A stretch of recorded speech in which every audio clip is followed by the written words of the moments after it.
దశనిమల గ్రామము జెడ్పీహెచ్ఎస్ స్కూల్లో 3 రోజుల నుంచి పువ్వు పెట్టలేదు. స్కూల్లో ఎవరు చేయడానికి రాలేదు.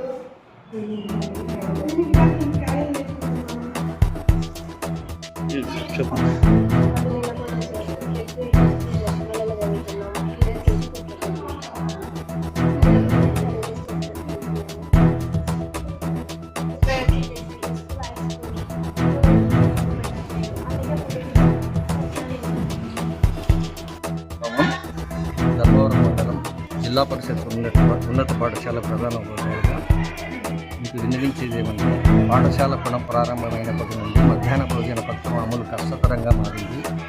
గత ఏజెన్సీ వారు 12/6/2027 పాఠశాల పునఃప్రారంభం రోజునే రాజీనామా చేయడంతో వారు రాజీనామా చేసిన విషయాన్ని సంబంధిత మండల విద్యాశాఖ అధికారి ధర్మవరం వారికి కూడా తెలియజేయడం జరిగింది. ఎవరూ రాకపోతే 12వ తారీఖు నుంచి 19వ తారీఖు వరకు 6 రోజులు ఉపాధ్యాయుల సహకారంతోనే ఉపాధ్యాయులు మేము వంట వండి విద్యార్థులకు వడ్డించడం జరిగింది.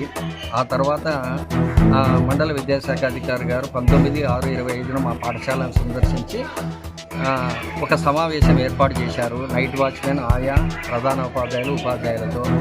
ఇక్కడ MDM ఏజెన్సీ వారు రాజీనామా చేసినందున ఆయా కానీ నైట్ వాచ్మెన్ కానీ ఎవరో ఒకరు తప్పనిసరిగా MDM బాధ్యతలు తీసుకొని మధ్యాహ్న భోజన పథకం అమలు చేయాలని చెప్పడంతో నైట్ వాచ్మెన్ అయినటువంటి బాబావలి గారు ముందుకు రావడం జరిగింది. వారి భార్య పేరుతో MDM ఏజెన్సీ తీసుకొని ప్రారంభించడం జరిగింది. ఒక వారం రోజుల తరువాత నాకు ఇది చాలా కష్టతరంగా ఉంది సార్, ఆర్థికపరమైనటువంటి ఇబ్బందులు ఉన్నాయి, పిల్లలు తక్కువగా ఉన్నారు, కేవలం 68 మంది మాత్రమే విద్యార్థులు ఉన్నారు కాబట్టి గిట్టుబాటు కాదు, ప్రతి నెల MDM బిల్లులు కూడా రావు కాబట్టి నాకు ఆర్థిక సమస్యలు వ్యక్తిగత సమస్యల వల్ల నేను చేయలేకపోతున్నాను, నేను రాజీనామా చేస్తానని నూతనంగా ఏర్పడినటువంటి ఏజెన్సీ వారు కూడా మళ్ళీ ఒత్తిడి చేయడంతో నేనే వారిని ప్రభుత్వానికి చెడ్డ పేరు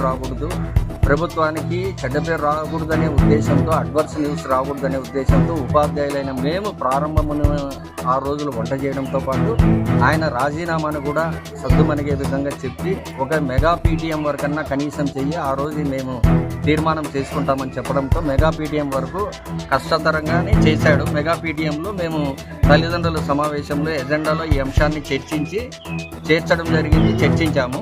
మరి పేరెంట్స్ అందరూ కూడా మెగా PTMలో ఏం తీర్మానం చేశారంటే ఆయా పోస్టు, CCH పోస్టు, తర్వాత నైట్ వాచ్మెన్ పోస్టు ముగ్గురు ఒకరికే ఇవ్వడం వల్ల 18,000 వరకు దాదాపుగా ఒక కుటుంబానికి వీలవుతుంది, వచ్చి వంట చేసుకోవచ్చు, పిల్లలు తక్కువ ఉన్నా కూడా ఇబ్బంది లేదని అంటే ఆ తీర్మానంతో కూడా ఎవరు ముందుకు రాకపోవడంతో తిరిగి మరలా పునరావృతమైంది సమస్య. ఎవరు రాకపోవడంతో మరి ఇదే విషయాన్ని మండల విద్యాశాఖ అధికారి గారి దృష్టికి కూడా తీసుకుపోయాను, నిన్ననే చెప్పాను సార్ కూడాను.